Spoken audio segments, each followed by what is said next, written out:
Yo guys, it's Slyroh. You already know that today I am bringing you my check-in or recap for week 2 of my 2025 backlog journey. For those that don't know, I am going through my backlog. I'm going to start leaving a video or a link to the video in the description that explains everything so I don't have to intro it each time, and I'm just going to assume from here on out that you have either watched that video or you kind of know what's going on.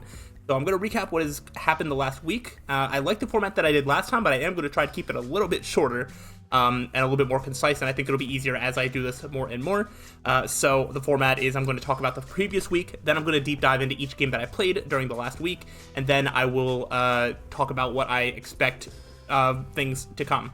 So recapping the last week starts with the last video that went up last week, because I didn't really consider it, and I know there was a comment that was left on the original video, the week 0, that said that somebody didn't really want to put in all the editing that would be required, and I'm like, well, that's not really going to be that big of a deal because I don't expect to really edit that much.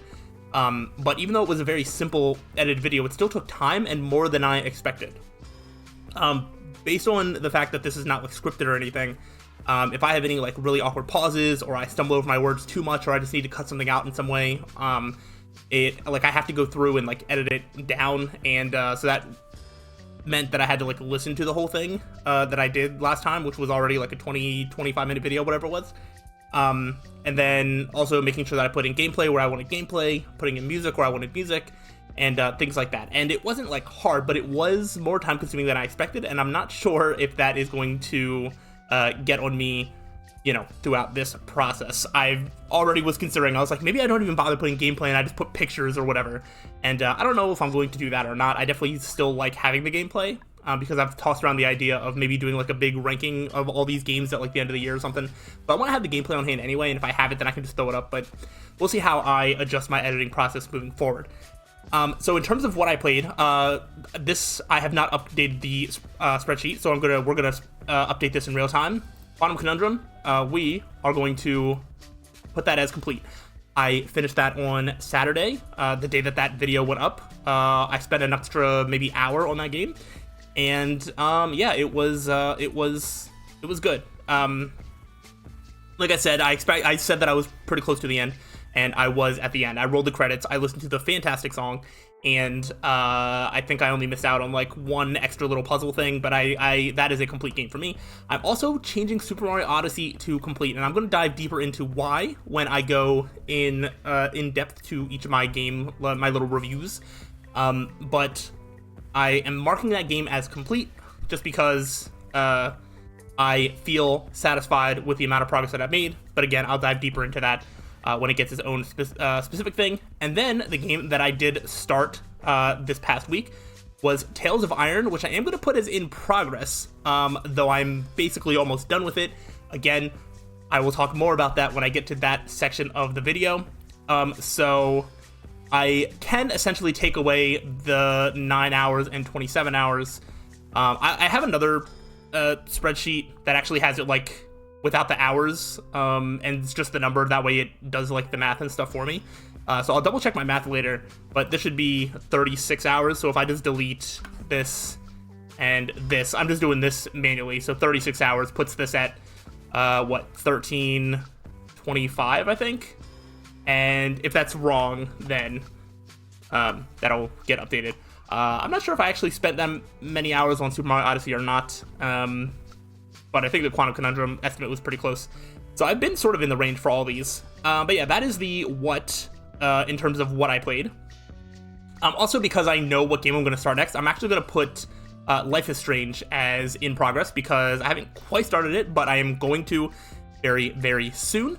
And that is kind of related. Why I'm doing that game next is there's a couple things that have happened over the past week that I did want to touch upon. One is I did start to feel my first bout of burnout from playing a game. My gaming sessions throughout this process they have been longer than what my normal game sessions would be, over the past year or two. Usually I'll play for 30 minutes to an hour and then just go do something else, but I've been playing more and I've been playing longer. And so I think last Saturday I really had literally no other plans. I had nothing else happening. I wasn't hanging out with anybody. I wasn't doing anything else. It was just me around the house, and I was playing video games, but after like a couple hours, I was really starting to feel a little bit burnt out, like I needed to do something else. And then I just, like stopped, ate some food, and then just like kept playing anyway.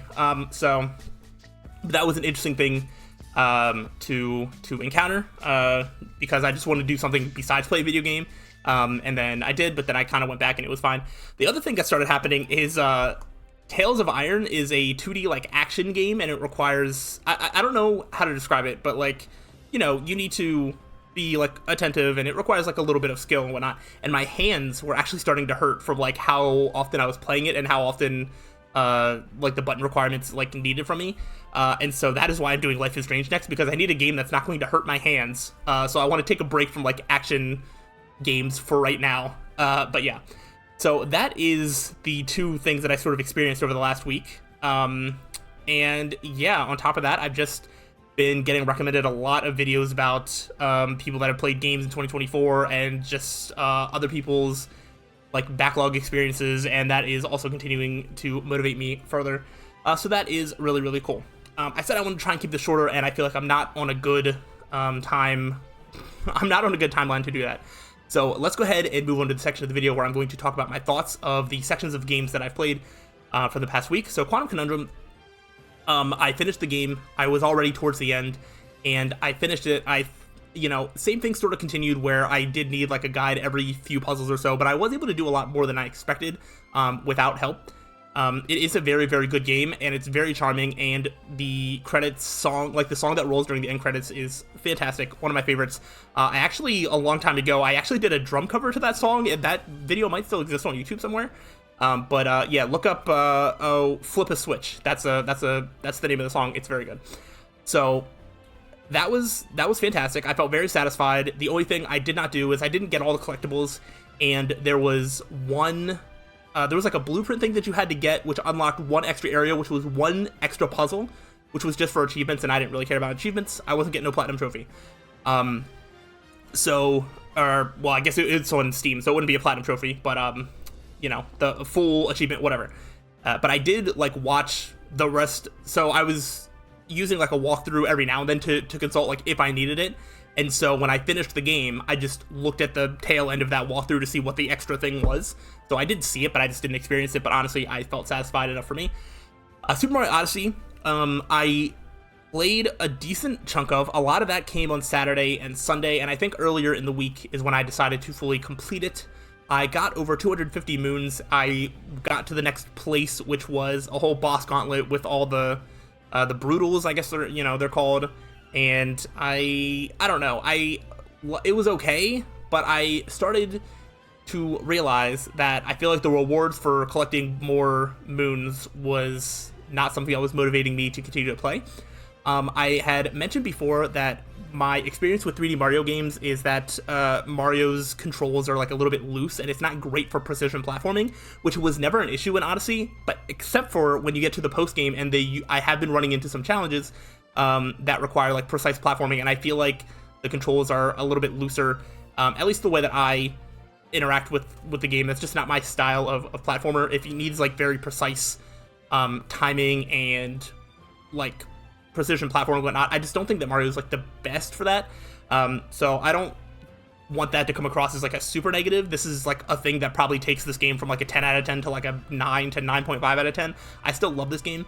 And that is also why I looked up. I was like, okay, well, what do I get if I get like 500 moons? And then apparently you just get like a really hard level that I'm probably not gonna be able to beat anyway. So yeah, I just felt pretty satisfied. I had already beaten the main credits. I did extra stuff past it. And one of the things that I wanted to make sure that I did not do is start going through this list, only just like rushing to the end credits, not retain anything, and then just like move on to the next. So I felt like I played until I was satisfied. Okay, so that is catching up with those two games. The game that I started newly this week was Tales of Iron, and Tales of Iron is one of the reasons why this process already feels worth it to me. Tales of Iron is a game that I literally never would have played otherwise if I wasn't doing this. I didn't remember that I owned it. I was just going through my collection, and apparently Tales of Iron was a game that I got for free on PlayStation Plus probably a couple years ago, and I just thought the art style looked cool. And then when I looked at the description, it just said like a brutal action RPG, like a Dark Souls type thing. I think it mentioned Dark Souls or Souls-like in some sort of way. and the art style looked pretty cool. That's the only reason that it was even on this list, and I wouldn't have played it otherwise. And I have to say, Tales of Iron has become one of my favorite games of all time. I absolutely love everything about the game, and it is so specifically catered to me that I just love it. It is a 2D action game. You play as a rat, and you are like sparring with your brother for like the title of like the crown. You're the king. Your father is, you know, getting up there in age, and so he's ready to pass on the crown to a new king or whatever. And so you beat your brother in like combat, you're ready to get crowned, and then this frog army comes and kills your father, destroys your entire kingdom, and you're on a quest to sort of rebuild your kingdom, which is now newly yours. So it was pretty simple, pretty straightforward, and I feel like the aesthetics, the art style, the fact that you're just like a rat going against some like frogs and there's grubs and other creatures like that that you're going against really helped aid the aesthetic and world of the game. You know, it's not like it's anything super special story-wise, but I definitely felt more engaged just because it was something that felt different, even if the base of the story has probably been told a million times before. The game also has fantastic pacing, and it does not waste your time. What I mean by that is, for me, there was always a marker like on the map basically telling you like where to go next, so you always knew where your next main mission was. Sometimes your main mission was kind of on hold until you got gold, and so you would have to do these side quests to get gold and do that. And so that was very straightforward. Everything had like a symbol leading you to it, and also everything was kind of narrow. So the map at first kind of looks like it's going to be like maybe Metroidvania-like, where, you know, it's ever expanding and whatnot, but everything was very linear for the most part. So you're always just going like to the next screen, to the next screen, to the next screen, and you don't need to like open up shortcuts and double back like hardly ever. So the map design was fantastic for me because I feel like exploring wasn't really what this game was going for. It was going for the combat mechanics, and then the story of rebuilding your kingdom. So the combat is really fun and it's really engaging. It is more slow paced and methodical, meaning that like every button press that you hit is like an action that you commit to, and you need to make sure that it's the right action. So the enemies, you know, will have a variety of attacks, and they'll have symbols. Some of them you're supposed to roll out of the way. Some of them you can block. Some of them you can parry, or what have you. There's a couple of them where there might be more than one option that you can use. But something that took a little bit of time to get used to is that you do not have invincibility frames during your dodge. So if you dodge roll into an enemy, but they're like in the middle of an attack, you're going to get hit by that attack. That is something that is hard to break when you come from things like Dark Souls and Bloodborne, where you do have those invincibility frames. The game that I was also sort of comparing this to in my mind is Salt and Sanctuary, which is a game that I love so much. That has a little bit more exploration, but in terms of just 2D Souls-inspired combat, that is what reminded me of that, and I'm pretty sure in that game you do have invincibility on your dodge roll, so it was a really hard habit to break. But once I really just drilled it into my head that like I'm not invincible when I do this action, it really made me think about every action that I took, and every boss really just followed a similar pattern of, it felt like it was going to be impossible. I would lose a couple times, but then I would start to pick up on the patterns. Oh, this boss is going for this attack. I need to move out of the way. Oh, I can block this one. That's pretty cool. Oh, I actually found that this parry timing is pretty easy if I do it this way. And I would do that over and over and over until the point where I beat the entire game. Tales of Iron, and this is actually one of the reasons that I slipped up talking about Platinum Trophies earlier, is because I got the Platinum Trophy in Tales of Iron. It was so good that I literally just did not want to stop playing. To the point that I was hurting my hand, but this game is so good, and I'm very glad that I played it. It does have a sequel that comes out January 28th. I don't think that I'm going to play it day one, but I am going to be buying it at some point this year and playing it, because, I mean, just getting more of this, you know, world and series and universe is just something that I absolutely need, and it is a game that I'm so happy that I played. Getting the Platinum Trophy wasn't too hard. It was a little bit hard trying to get all the weapons and armor, but most things are like marked pretty well on the map, so they don't like intentionally try to like hide stuff in secrets for you. Everything is pretty accessible, and then all the side quest boards, you know, like all the trophies are like pretty straightforward, and I haven't actually gotten a Platinum Trophy in probably a couple years at this point. It's not something that I do a lot. I feel like I get a lot of enjoyment from getting to the main end credits, and then just, moving on with my life. I don't generally get that satisfaction from having to do like more extra stuff, because a lot of times it can come off as tedious. But with Tales of Iron, it did not feel tedious at all. And the reason that I have a platinum trophy, but I do not have it marked as completed for this yet, is because in the PlayStation Plus whatever version that I have, it comes with, I guess, what was a free expansion or free DLC at some point called like Tales of Fur or something like that, or Fur or something. There's like this squirrel that was just like, oh, come to my forest or whatever. And I haven't touched any of that, but that's like a separate thing. In terms of like trophy lists, but it's still part of the game of Tales of Iron, and because I love it so much, I want to keep playing it. So I assume that's not going to take it that long, but that is why I have not completed the game yet, despite the fact that I have the platinum trophy and have gone way over the, not way over, but I've gone over the 9 hours that was listed on the spreadsheet for estimated playtime. Which I gotta say, the in-game timer says that I played like 9 or 10 hours, but like PlayStation tells me that I played it for like 14 hours. So I'm not entirely sure what is being counted in game, because I've definitely spent more than 9 hours on the game. But yeah, so fantastic game, and that is one of the reasons that I'm doing this, and I can't wait to see if I find any other hidden gems that I just wouldn't have played otherwise, like I did with Tales of Iron. So that is my breakdown of the 3 games that I put some time into this week. So I would just do a little bit of what I expect the next week to look like. This weekend is actually a little bit busy. Right after recording this, I'm going out to the movies and to dinner, but I don't expect to play many games tonight. Or I guess tomorrow, meaning Saturday, the day that you're watching this, there might be some time to maybe play more Tales of Iron. I think I want to try and finish that off. Do like the Tales of Fur or whatever it's called, update DLC thing, because if it doesn't take that long, then that'd be cool. And I can get that out of the way while I still have the muscle memory of the controls and all that before moving on to something else. But then Saturday night I'm going out, and then Sunday I'm probably going to be watching a lot of football. It's the NFL playoffs, and there's only a few weeks left, and so I do want to watch all the football that I can, because soon it will be gone for many months. So between that, I definitely feel like my gaming hours are going to be a little bit less. I've also considered potentially picking up one of the Fire Emblem games on the Nintendo 3DS. That is on my list of things to play. That way, while I'm like watching football, I can still be gaming in some way. I don't know if I'll actually follow through with that or not, but it is an option that I have considered.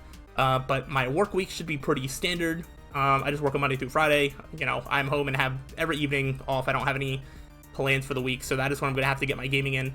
And yeah, I feel okay about my pace, and hopefully I can just keep it up, and it'll all work itself out. Like I said, I've been getting a lot of videos recommended to me about other people playing through just various video games, backlogs and whatnot, and it does inspire me to keep going, and I definitely think that I'm going to find time to make a lot of progress on this list. I feel like I've done okay this week, this past week.